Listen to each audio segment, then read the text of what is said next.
Welcome, everybody. We're here at the Amy Barn. I'm Tim/Colonel Nye. On my right, I've got the world-famous Joe Desena, the seed huntress, Sephra Alexander, and world-famous Dr. Johnny Waite over there. With Miss Marion and Andrea behind the cameras. All right, for this one, we're going to be talking to a guy named Shawn C. Stephenson. Really, I thought this was a pretty phenomenal interview. Here's a guy, he's got everything in the world that could get him down, and you're going to find out he's inspirational, and he is motivating, and he has got a great outlook on life. And I think we'll go and talk to him and come back, and we're going to find out just really kind of how motivating he could be. Changed my life.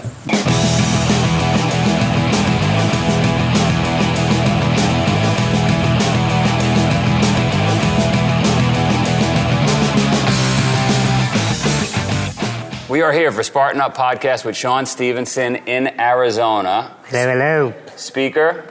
Yep. Husband. Yep. What else? Therapist. Author. And world thought leader is what they would say. Overall great guy. I would hope so. Give me your background. Let's go way back.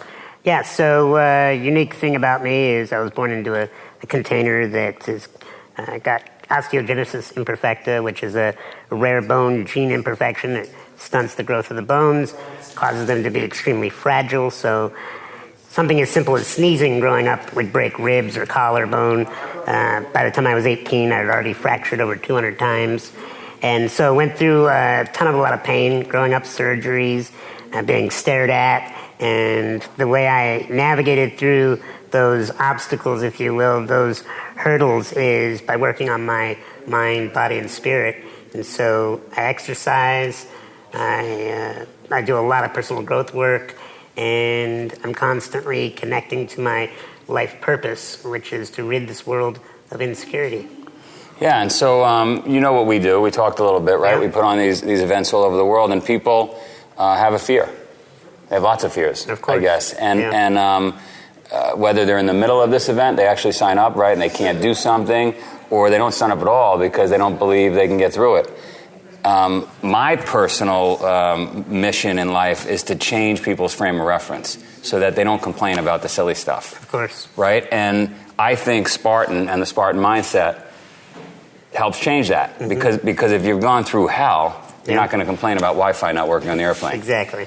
And you've had, 200 bone breaks. You've gone through hell. Mm-hmm. So what tips can you give the audience that, like, how do people drop the fear, get rid of the insecurity, and then push through?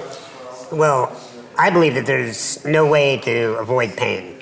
I think pain is an inevitable part of being human. The question is, do you want pain that comes from being lazy and atrophied and missing out and gratification, or do you want pain from growth? And growth pain is like putting in the hard work, hitting the gym, working on your business, working on your marriage, working on yourself. And pain is going to happen on either side of the fence.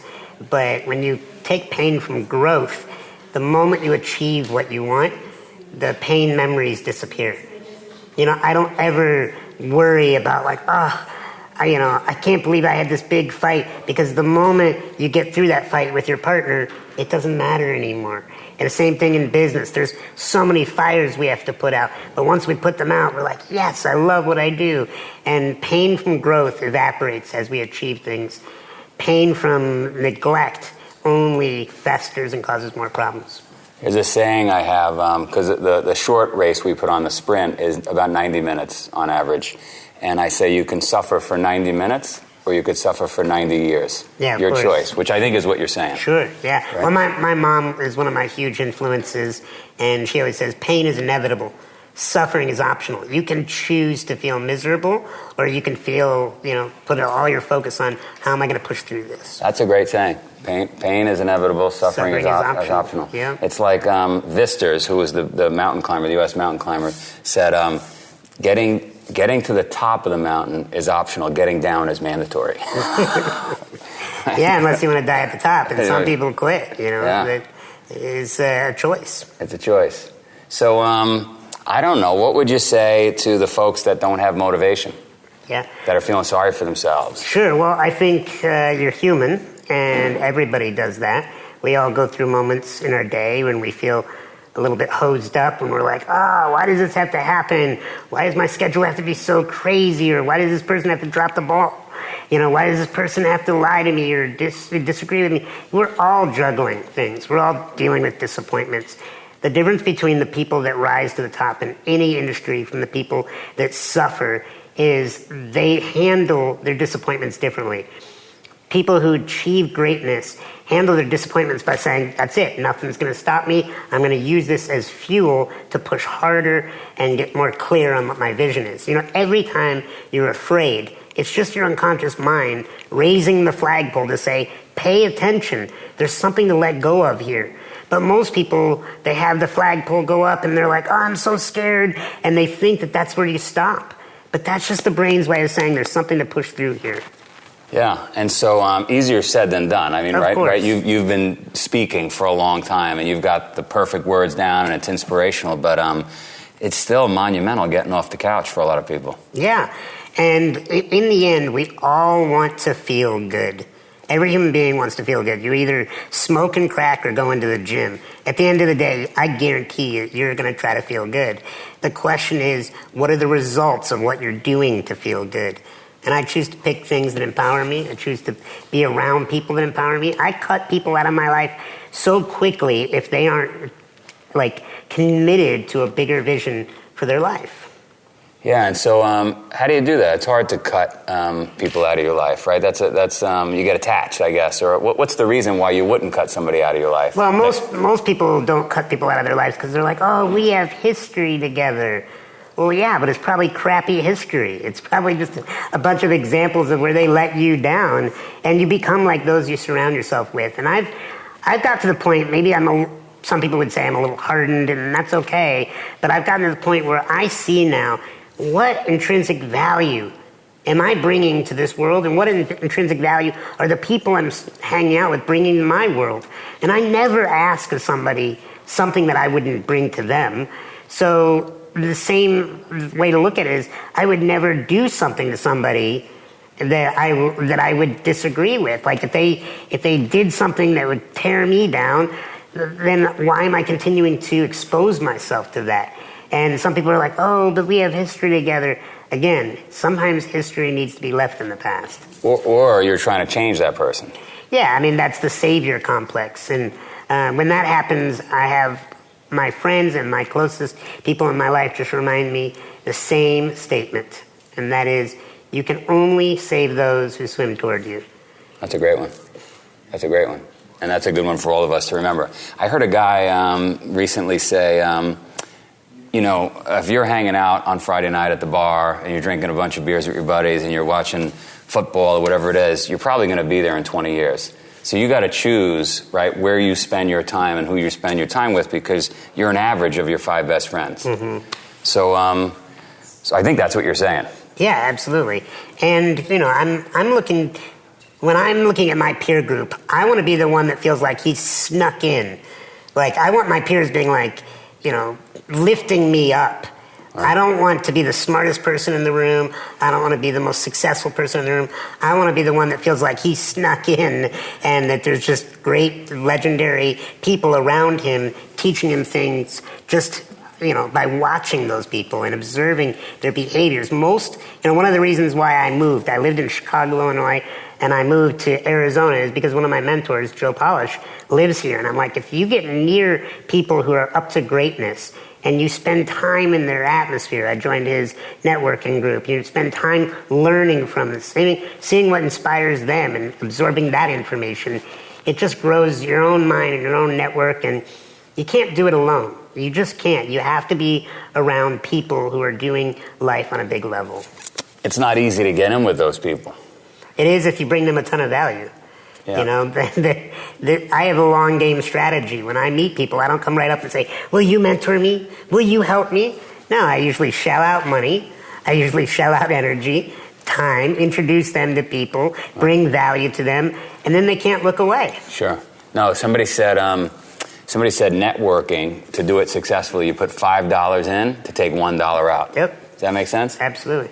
Yeah. I've been telling my kids the 3 secrets to success. I want your advice on this one is, one, you got to work hard. No way around that. 2, you got to build an incredible network where people actually like you and would do favors for you because you've helped them. And then 3, you got to be really passionate about what you're doing. And I would add the 4th is you got to look in the mirror and like the person you see. You know, you have to work on your own self-worth and self-esteem. If you don't love yourself, why would somebody want to love you? I like that. Supposedly, I got this off the internet, so I don't know it to be true. Einstein said adversity introduces a man or woman to themselves. Yeah, I definitely think it reveals character, absolutely. Yeah. You know, people will say to me all the time, they'll be like, Sean, do you think your disability developed your personality? No, I think my choices developed my personality. Because there are lots of people with disabilities that don't go on to do big things with their lives. And that's why you have choice. You have a choice for how you're going to handle things. What books are you going to read? What people you're going to hang around with? And I've got to the point now where I just want to be around people who lift me up and that allow me to lift them up. I hope you're not sitting still while you listen. If you are, you better get a burpee break in. Be sure to join us next week when our guest is Mike Salamano, CEO of Killington, the largest ski resort in the East. In addition to some great behind-the-scenes stories about what it's like to run a huge business like that, he also gives some great leadership lessons that you're going to want to hear. How do they hear that? Well, if you would like to subscribe to Spartan Up, the podcast, just go on iTunes or YouTube, and you'll see us each week. Yeah. What techniques did you use to get where you are? Yeah, I would say the biggest, most important thing that I am out spreading into the world is the cure to insecurity. Do you know what the cure to insecurity is? I don't. It's self-care. When we take incredible care of ourselves, our lives just get better. And so what I do is, in my office, in my house, I have what's called the When Life Works list. And it's a series of 16 action items. And I only have to do 4 of them a day. And if I do those 4 things a day, and they are things that are simple, exercise, hydrate, reading incredible books, spending time with my mentors, spending time with kids who are filled with imagination. And there's these 16 action items. I can do any of them with ease, but as long as I do 4 of them a day, it keeps a solid sense of self. And so other things will happen. Fires will happen in my business. Upsetting news will happen. The phone will ring with disappointment. And when I've done my When Life Works list, it's not that those things are great. It's that I have the mental fortitude to handle what disappointment shows up. But if you're not working on yourself and then something, quote, negative happens, which is another way of saying something you don't want to have happen, you lose your stuff. You're like, oh, why does this always happen to me? And you get into a downward spiral and you start blaming people. You start feeling awful, and then you get on your When Life Sucks list. And that's where you stop, grooming yourself. You stop eating right. You start wearing sweatpants 24 hours a day, and you don't get off the couch, and you smell like Cheetos, and you hate yourself. And that just isn't a life I want to deal with. I love it. So when did you decide to make that list? And how did you come up with the list? I made the list because I was on a search for what is the cure to insecurity. And I had a lot of mentors just living lives with such incredible rituals and daily habits. And I would watch these people that I kind of put on a pedestal and thought that they were never upset. But I watched them on days that they didn't do their rituals. And they got screwed up. And they question themselves and they doubt themselves. And my heroes, the people that I looked up to, were having these shaky moments in their own self-worth and self-esteem. And then that's when I started to do the experiment on myself. What happens on the days that I do my self-care rituals versus the days that I don't? When you're not on your self-care rituals, your insecurities start knocking at the door and they start telling you, you can't do that. Who are you to say? Why should you be a guru? You think you're going to lose weight? You think you could make money? You think you could do that race? And insecurities, they never go away. You just have to stay one step ahead of them. Do the 4, and I guess it's any 4 you decide to do that day. Yeah, I want variety, so I pick. You pick? Out of the 16, I pick 4. Chemically, they release dopamine, endorphins. Yeah, I mean, it's a brain chemistry thing. All emotions are chemical. Right. And you set your brain chemistry up to win, because at the end of the day, you could have all the great coaching, you could have all the great books around you and all this, but if you're not doing the self-care rituals, your brain chemistry is not on your side. When you're cleaning your house or your car, you release serotonin in your brain. Serotonin lets you feel like the world is gonna be okay and that everything's in its proper place. But when your house is a mess and you just go in and everything's everywhere and you're just overwhelmed, it's because your brain chemistry is not being set up to win. So I'm just fascinated with rituals. I know that when you look at basketball teams or football teams, any sporting team, the ones that are successful stick to the fundamentals. And all a self-care ritualist is sticking to your fundamentals. When you work on your fundamentals, everything works. In the neighborhood I came from, having a nice car with nice wheels and cleaning the car was a big deal. And we used to say, man, the car drives better when it's clean. And you really couldn't explain it. Right. But you just did. Yeah, well, your life drives better when you're clean, when your mind, body, and spirit is clean. And, I'm a big believer in working on the mind, the body, and the spirit, and everything is connected. You can't just work on your health and ignore your relationships. You can't just work on your money and ignore, your health. You have to be working on health, wealth, and relationships because they're all interconnected. And it's awesome to listen to you because it's exactly the Spartan message, right? We're trying to get people to focus on themselves and get healthy and eat healthy, and it's a pretty tough challenge right? Because not everybody buys into it. Well, and that's why it's not very crowded at the top.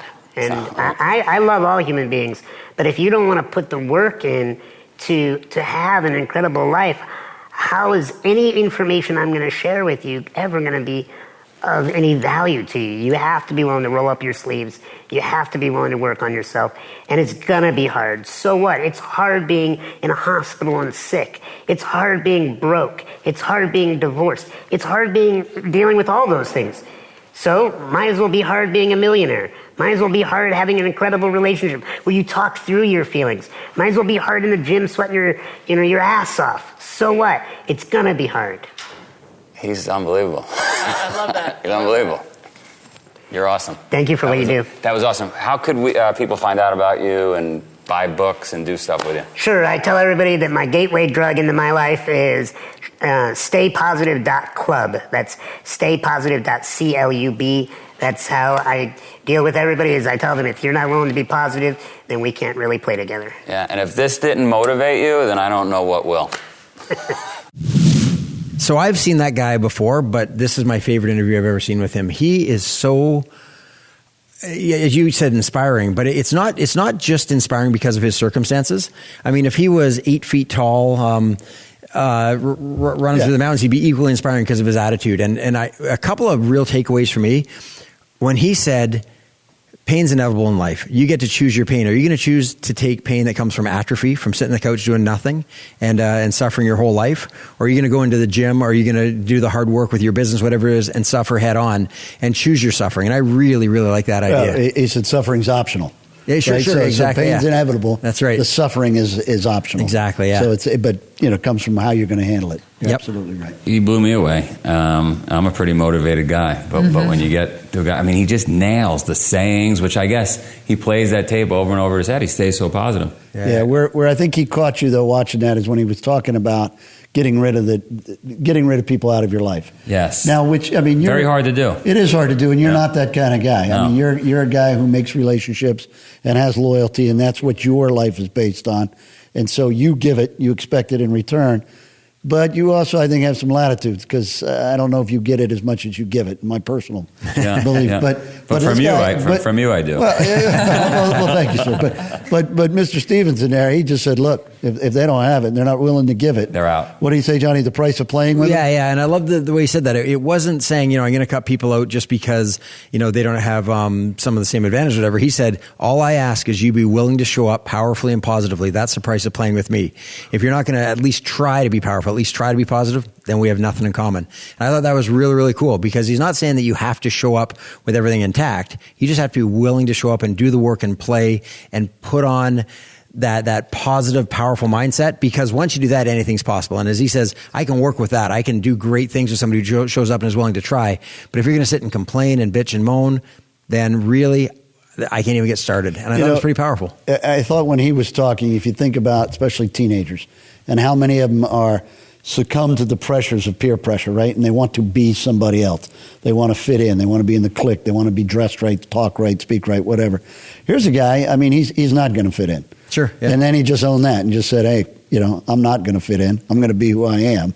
And then just built himself and said, worked on his mind, body, spirit. Very hard to do. Very hard rare. to do. Pressure is pressure, right? Kids feel it a lot, so it's hard to be that one guy walking your own path. Well, and he not only just rose to the occasion, but he actually created his life mission around that. When he said, my mission, my purpose in life is to rid the world of insecurity, he said, I realize people are going to be looking at me. There's nothing I can do about that. So I had to work on my own mind, body, spirit to be able to deal with that. And then he realized that his opportunity was to help other people with that. And I loved when he said that his way to get over that insecurity, what did he say? He created a when life works list and when life sucks list. Yep. Yeah. And the when life works list is if I do these things. And I think he said he did 24 of them. No, he has to do at least 16. You got to do 4 a day. 4 on any Which given is day. such a great concept. And as long as you get up and you read and you meditate and you give gratitude and you do these things. And he said that, I love when he said he talked to people he knew were powerful, positive, amazing people, but they have bad days too. And he'd say, hey, what didn't you do today? And they go, what I didn't do? I ate and I had a bad day. He goes, okay, so that's got to go on my life works list. And his when life sucks list are when you do these things, life's going to suck. Now that was a really neat way to do it. It's so simple, right? Yeah. I water my lawn a couple times a day. Yeah. Is that Now, I could use euphemistic? with the hose and I could have it spray itself, or I could turn on the irrigation system that I have in my lawn. Don't use it. I go out and water the lawn, and my wife says, why do you do that? Because I like it. Yeah, sure. And I just like standing out here by myself and just doing it, right? And I don't even know why, but I was thinking about when he was talking. That's my routine, right? Oh, sure. That's my time to get out there, and I just, whatever I'm thinking about, I'm mindlessly just watering the grass. And but meditation it's- comes in all forms. I'm right. not being facetious. That's real. my time. If you're out there and you're wondering what to get Colonel Nye for his 40th birthday, it's a hose. Send them. Well, it's true, though. I mean, when you talk about having these core routines, right? And I think it was Rumi who said something like, anything you do every day becomes sacred, right? And when you allow time and space to take time for yourself and honor it, oftentimes they talk about sit spots or journaling, but just anything that you decide to do every day that takes that time out for you, that does bring joy. And as we all know, like when people have joy in them, that's that concentric ring that brings people closer to them. I mean, it's few and far between when you can tell someone's just, toiling in their own juices, like people kind of tend to go away. Whereas other people, it's just like, it's the moth to the light effect. And so I saw him at Summit at Sea, and he was talking to some of the most successful people, brilliant, beautiful people of the world, and saying like, okay, if and when you guys face insecurity, like he just absolutely made humor about it. And then so it just breaks down everyone else's ego and their walls to be able to actually have real experiences that go beyond a lot of the superficiality that we face. Absolutely. And we thank you, Joe Polish. Thank you, Joe not Polish, being for bringing superficial. Sean in there. Last minute, I was actually interviewing Joe, and Sean came over, and I'm sure it was inconvenient for him, but he did it. So thank you, and why don't you wrap us up? I would love to do that because I rarely get an opportunity to do that. So anyway, if you want to see this or any of the other podcasts, just see us at Spartan.com. Yeah, Spartan.com/podcast. Thank you. Or on iTunes or YouTube or wherever else you can find us. Thank you for watching another epic story of success. If you like our message, please share Spartan Up with your friends and subscribe on iTunes, YouTube, or wherever you catch our show, maybe in the woods. Spartan Up is brought to you by Spartan Race. To find a race near you, visit Spartan.com.